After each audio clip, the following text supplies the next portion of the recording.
Okay guys, so I'm gonna do my movies, favorites and fails, movies good and bad, movies hits and misses, like movies, TV shows, all that good stuff. I made my list, and this has been a list for a while now, so there might be a lot of stuff here, but if you are interested in what I've been watching, what I liked, what I recommend, what I don't, keep watching. Okay, so first is Rami on Hulu. I think I talked about it a while back. It's super good. It has like a Master of None vibe if you watched that. It's based on the guy's real life, which is cool. So it's a guy who's Muslim and he lives in New Jersey, which is cool because I live in New Jersey. And it's just like his life, and it's super cool, and I really like it. I don't know if there's gonna be another season, but it's really clever, it's realistic, it's just really good, it's funny.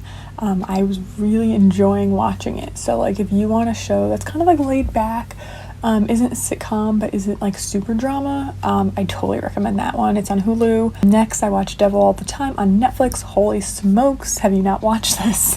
It's so good. It was over 2 hours and it didn't feel like it, and I feel like when a movie's really long and it doesn't feel that long, that's when you know it's good.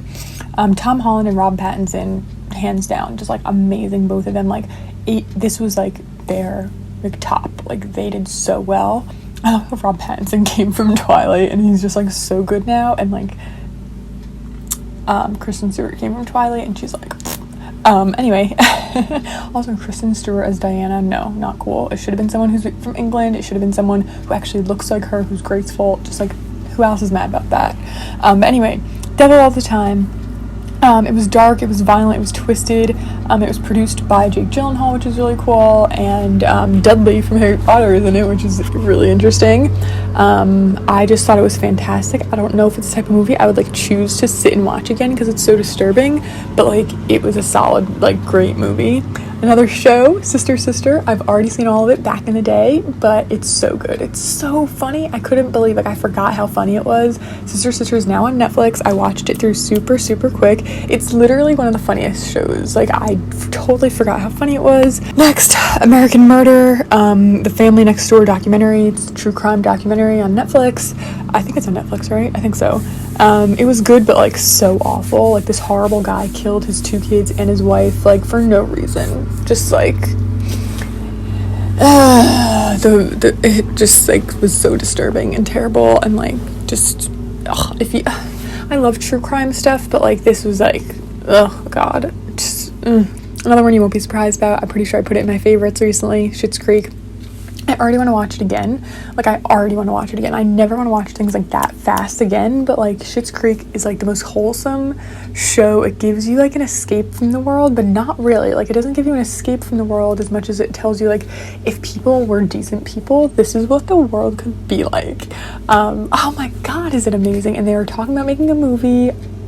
That would be amazing. I cried so much watching Schitt's Creek, and I laughed so much, like laughed out loud, cried, like tears, not just like tearing up, like I teared. The acting is just so genuine. Like even though these characters are like so bizarre, like it feels so real. The relationships are so authentic. The farewell episode, like after the show's over, the interview with all the cast, like oh my god, you have to watch it. Like if you finish Schitt's Creek, watch the farewell episode. I actually have a letterboard back here that says best wishes and warmest regards. That's actually what the farewell like interview episode is called. But it's just such a sad, beautiful show. It has such an impact on the world. It's so good. If you haven't watched Schitt's Creek, just give it a chance. I finally watched this. My boyfriend had me watch it. Eternal Sunshine of the Spotless Mind with Jim Carrey and Kate Winslet. Really good. I'd never seen it. I didn't know how many people were in it. Like so many like actual like well-known actors are in it. It's slow. It's definitely like a slow start, but it's really good. Like the cast is really good. It's interesting. It's definitely worth a watch. I feel like it was like an indie movie before indie movies were like what they are now. And it wasn't trying too hard, which is something I liked. Like there's so many movies like that like try too hard, and like this wasn't that, which I really appreciated. I don't know, it was good. It's the kind of movie I probably would watch again, to be honest. Next, a Halloween movie, Hubie Halloween with Adam Sandler. He does have a deal with Netflix to do like so many movies, and like I want to say the first like 4 were not good. They just weren't. They were not good. This one I liked. This was very reminiscent of like, you know, Happy Gilmore and Billy Madison days. I really enjoyed it. There's so many solid Adam Sandler guest stars. It was cheesy for sure, but like definitely funny. It was like proper Halloween vibes, and I enjoyed it. I would totally watch that again. Next, Addams Family, the first one. I've seen the second one like a billion times. I never saw the first one, and maybe I did, I just don't remember. But the second one I feel like is always on. The first one isn't. So when I watched it, it was really good, funny, classic. It was good. It definitely wasn't my favorite Halloween movie, but it was good. Boys in the Band on Netflix. It's 2 hours, which was a bit long for me. It takes place in the 60s. It's a group of gay men. They get together for a birthday party, and it's not what you expect from the ad. It has a lot of really famous actors in it. It's just pretty much the whole movie takes place in this apartment and during this party, and it's very disturbing. Like, it gets really dark really quick. The acting is really good, but it just takes place over the course of one evening, and I feel like there's no resolution. Like, it's interesting to see like where all these people's minds are, and like where these relationships and friendships are, but at the same time, like, I would like a resolution, like a 5 years in the future, what's happening with all these guys? The acting was good, but it just wasn't what I thought it would be. One movie that's really good I really liked was While We're Young. It's with Ben Stiller and Naomi Watts and Adam Driver and Amanda Seyfried. Like, already right there, you know it'll be pretty good. It's indie, but not like, I saw some photos of it, I think, on like a BuzzFeed list, and it's not what I expected at all. It's so good. There's a lot of talk in it that's like, okay, get to the point of the movie. It gets better. I feel like after the first half hour, it gets way, way, way better. It's pretty much an older couple that like isn't settled. So like Ben Stiller and Naomi Watts is like an older couple, not older, but like, you know, maybe 30s, and like their friends are all having babies and stuff, and they're like, no, we want to go and still have fun. Like, we want to still like do other things. So they make friends with Adam Driver and Amanda Seyfried, who's a young couple, and like do all these young couple things. And I feel like it shows you a lot about relationships, and it's not, like I said, it's not like the best movie I've ever seen or anything, but like it's relatable and it's really good, and by the end it gets like really good. So again, it's like not gonna be one of my favorite movies, but it's definitely an interesting watch, and if you like any of those actors, I think you'll like it. Okay, this one, yikes, The Love Punch. It's free on YouTube, which right there tells you it's not gonna be like that good. It's with Pierce Brosnan and Emma Thompson, 2 actors that are phenomenal, and the fact that either one of them signed up for this movie blows my mind. It's not that funny. It's like a rom-com action, not bad, but like I'm kind of surprised I made it through and enjoyed it. It's kind of like this couple that's divorced. They lose all their money, and now they need to do some kind of like secretive plan to get their money back. It's pretty ridiculous. Arrested Development. I tried to watch it because someone told me it was similar to Schitt's Creek. And it has a similar premise of like a family that's loaded loses all their money, but it's not the same as Schitt's Creek in the slightest. Like, it has that same beginning, but it just doesn't have the heart that Schitt's Creek has. Like, Schitt's Creek, what makes it so good is that this family actually has heart. They do care about each other. They care about other people. They're so like clueless, but they have heart. Like, every character in that show makes you want to cry. Arrested Development is pretty much the premise of this family that loses their money, but all these people are crappy people. Like, none of them have any character development. None of them learn. None of them grow. Like, it's not funny because it's just sad. Like, all these characters are so shallow, and like they just don't care. Like, they haven't been through things. You're not rooting for them. Like, on Schitt's Creek, you're rooting for these people to like come back and like have these jobs and do well. And in Arrested Development, you're not. You're like, these people suck. That's sneeze. Ooh. Ew, that I burped. That was miserable. Okay, anyway, moving on. Ghosted is a book I read. I read it because I'm pretty sure Cosmo recommended it like a while back. And Ghosted, for me, I actually bought it before I started dating my boyfriend, and I had been ghosted a lot, like on online dating and all that stuff, and like this was actually about being truly ghosted, like not ghosted just online, but like this person is missing, like no one has seen this person, like that's like what it was. So I thought it would be super interesting, and it was amazing. Pretty much is about this woman who is divorced, and she meets this guy, and they have this amazing week, and he's supposed to go on vacation after, and they're gonna get in touch after the vacation. They're gonna like talk or chat, and she never hears from him. and she's like wondering what she did wrong. She's wondering if like, I don't know if she maybe didn't tell him that she was divorced or something, and she thought maybe he found out, and like, you know, she was like, what on earth could I have done wrong? She was super upset. She literally thought he was like dead, and like a lot of the beginning of the movie is her trying to like get in touch with him. And the first couple of chapters I read, and then I didn't read anything of it for 2 months, and then I read the rest of it in less than a week. So like the first few chapters, they're like, okay, I get the premise, like let's get into like what happens, and then once you get into what happens, like you don't want to put it down. So I actually wrote down the actors I'd want to see if this became a movie, which I think it would be awesome.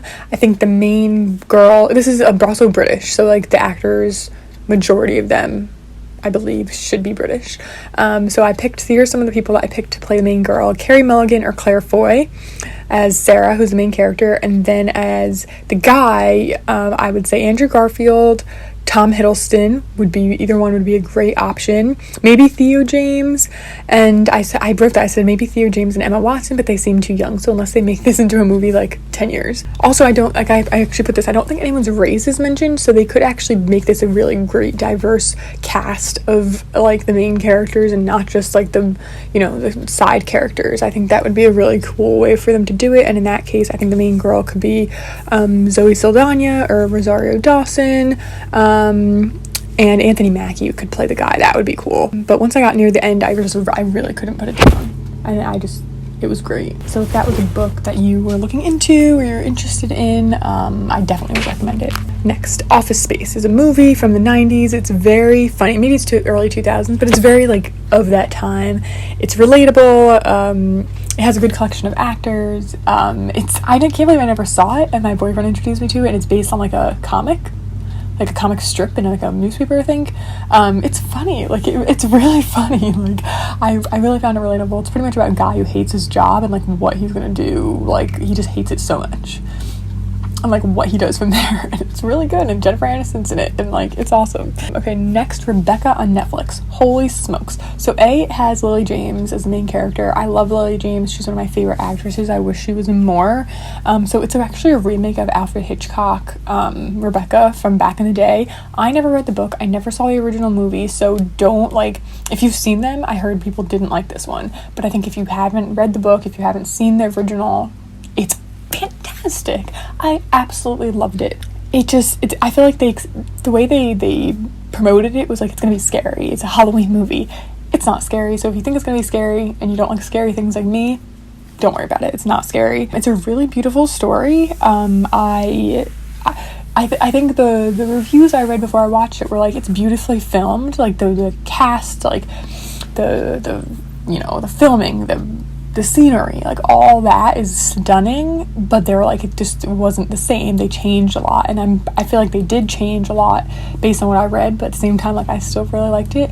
But seeing this made me want to actually read the book because it was so good. I thought it was fantastic. I would watch it again. A show that has one more episode. I haven't finished it. There's one episode coming out Sunday that I'm doing with Hugh Grant and Nicole Kidman. Holy moly, is it good. It's a limited series on HBO. Watch it if you have access to HBO.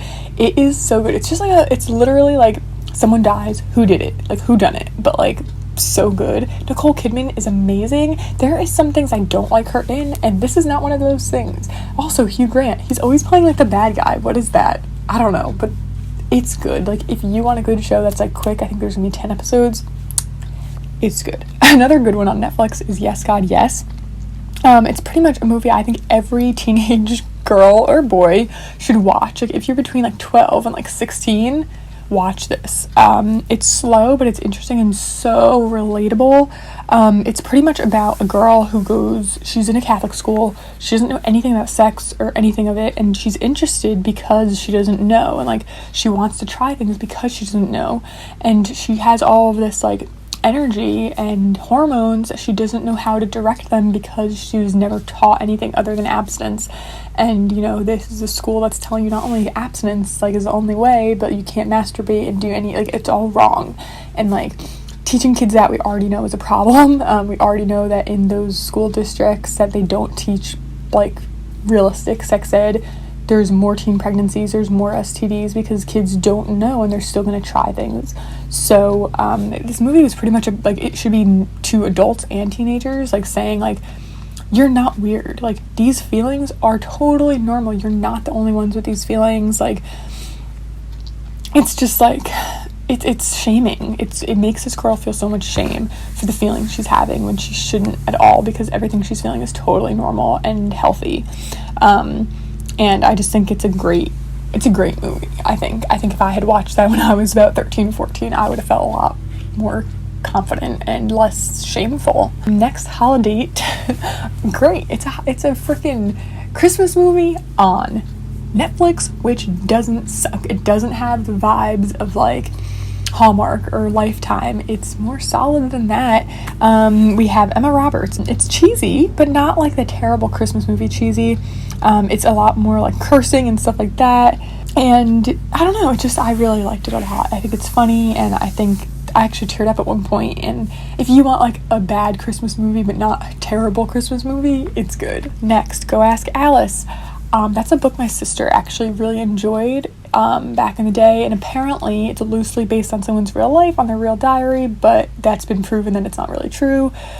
So I don't really know, but I watched the movie. It actually was made in the 70s, and I thought it was pretty, I don't know, like, the movie's on YouTube for free if you want to watch it, but it's pretty much about a girl who gets involved in drugs and needs a way out, and I just think it's really a movie that was supposed to be like a wake-up call to kids saying, like, don't do drugs. And I don't think it did a good job of that. It just, like, it didn't show enough, in my opinion. And I guess in the 70s, it showed as much as it could have. Galaxy Quest, I never saw that. Freaking Tim Allen. Like, I never saw it. My boyfriend had me watch it, and I thought it was really good. It was cute. Like, it's very of the times. I think it was early 2000s. The cast is great. It's a weird movie, but, like, it's good. Like, I can see why so many people probably do have it like a cult favorite movie. About Time. I already saw that with Rachel McAdams, and I can never remember the guy's name, but he's from Harry Potter.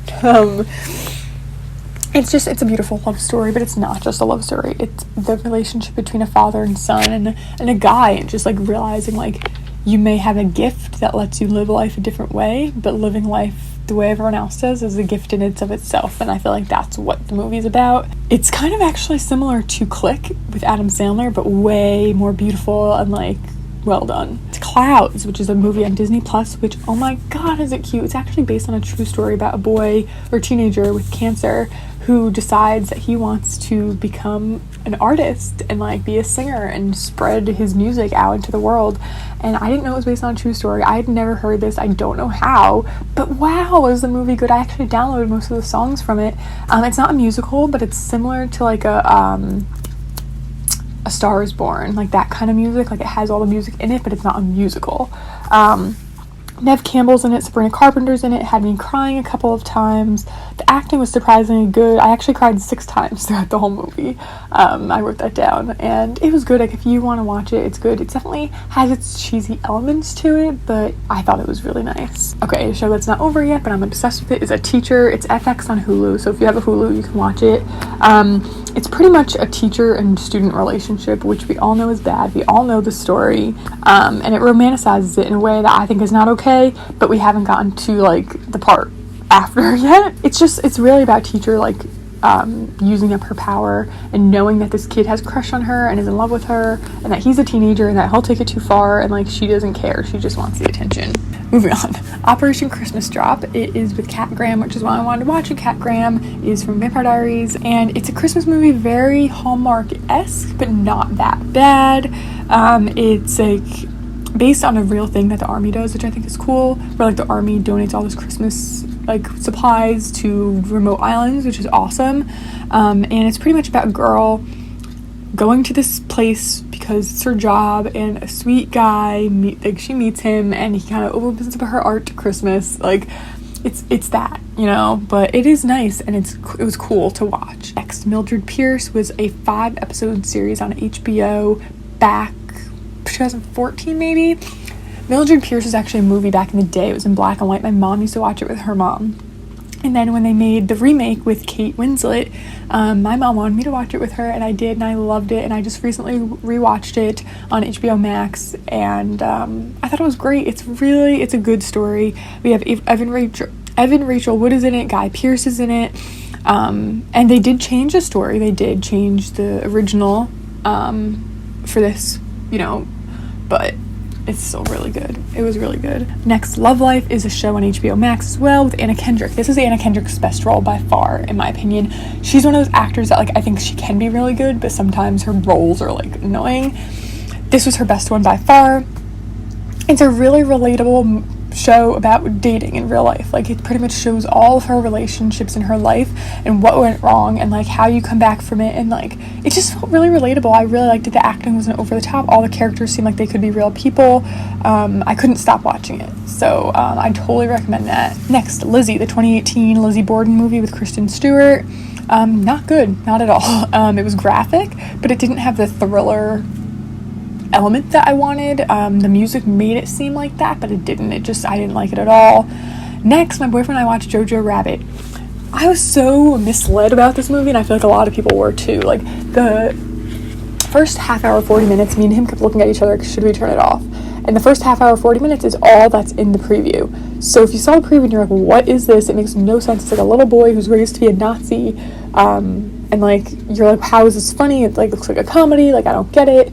And it just seemed really weird, and I was like, I don't want to watch it. It has a lot of good people in it, but, like, why would I want to watch it? It just looks so weird. And it was good. After the first 30-40 minutes, like, a real story happens. Like, before that point, it seems very bizarre. Like, what's the point? What's happening? And then once we get into, like, 30-40 minutes, you get the plot, and it gets really, really good. And by the end, it really gets much better. So don't judge it off the previews. Judge it off the fact that there's some really great actors: Scarlett Johansson, Sam Rockwell, even Rebel Wilson is in it briefly. It's really, really good. I would highly recommend it. And then the last one I watched last night is the last one, and it was Christmas on the Square. It's Dolly Parton's movie. It also has Liz from Roswell, New Mexico. Or just Roswell, I guess it's called. It's a musical. I didn't know that. It's very clearly filmed in a studio with fake snow, and it's very Hallmarky. It's like this woman, her father used to own this town. He dies, and now she wants to sell the town and destroy it and turn it into a mall. And she used to live in this town, and, like, all these people know her, but she's like the evil witch of the West. And it's essentially a Christmas Story. No, not a Christmas Story. What is it? It's very similar to A Christmas Carol, or even, but yeah, Christmas Carol, I guess. It's pretty much this woman who's, like, evil, and she's doing all this bad stuff, but, like, there's someone there to kind of push her and remind her of what part of her, like, is still good, pretty much. It's a weird story. The music is okay. Like, I made it through. That's what I can say. If you like Dolly Parton, you'll like it. That's the line. But that's the last movie. I hope you enjoyed this video. Let me know if you're going to watch any of these movies, if you have, what you thought of them. And that's it for this movie TV hits and misses kind of thing. Thank you for watching, and I'll see you next time.